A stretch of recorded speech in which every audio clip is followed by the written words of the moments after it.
মাশাআল্লাহ। তাহলে অন্তত আপনি ইসলামের মৌলিক নীতিগুলোর সাথে একমত। তাহলে আপনি কি শাহাদা পাঠ করতে চান? আপনি কি ইসলামের ছায়াতলে প্রবেশ করতে চান?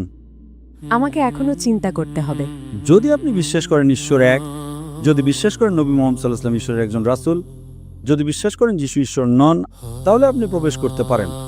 বাকি বিষয়গুলো আপনার কাছে পরিষ্কার হয়ে যাবে। স্কুলে ভর্তি হন, তারপর আপনি আরো অনেক কিছু শিখতে পারবেন। কিন্তু যদি আপনি 100% নিশ্চিত হন যে ঈশ্বর এক, যদি 100% নিশ্চিত হন যিশু ঈশ্বর নন, যদি 100% নিশ্চিত হন যে নবী মুহাম্মদ সাল্লাল্লাহু আলাইহি ওয়াসাল্লাম ঈশ্বরের একজন রাসূল, তাহলে মুসলিম হওয়ার জন্য এটাই আপনার প্রাথমিক আবশ্যকতা।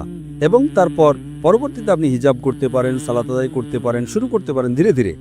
কিন্তু যদি এই দুটি বিষয়ে বিশ্বাস করেন যে আল্লাহ ছাড়া কেউ উপাসনা নেই, এবং আপনি বিশ্বাস করেন যে নবী মুহাম্মদ সাল্লাল্লাহু আলাইহি ওয়াসাল্লাম আল্লাহর রাসূল, এই দুটো বিষয় আপনার মুসলিম হওয়ার জন্য ন্যূনতম আবশ্যকতা, যাতে আপনি আপনার বাবাকেও খুশি করতে পারেন এবং আপনার মাকেও খুশি করতে পারেন। আপনি কি আপনার বাবা এবং মা দুজনকে খুশি করতে চান না?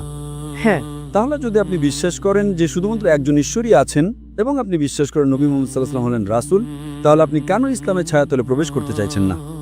কারণ আমি এ ব্যাপারে খুব বেশি জানি না। আমার মা খ্রিস্টান, বাবা মুসলিম, আমি কাউকে কষ্ট দিতে চাই না। ঠিক আছে, যখন স্কুলে ভর্তি হন আপনি জানেন না 10ম শ্রেণীতে কি পড়ানো হয়? আপনি কি জানেন? হ্যাঁ নাকি না?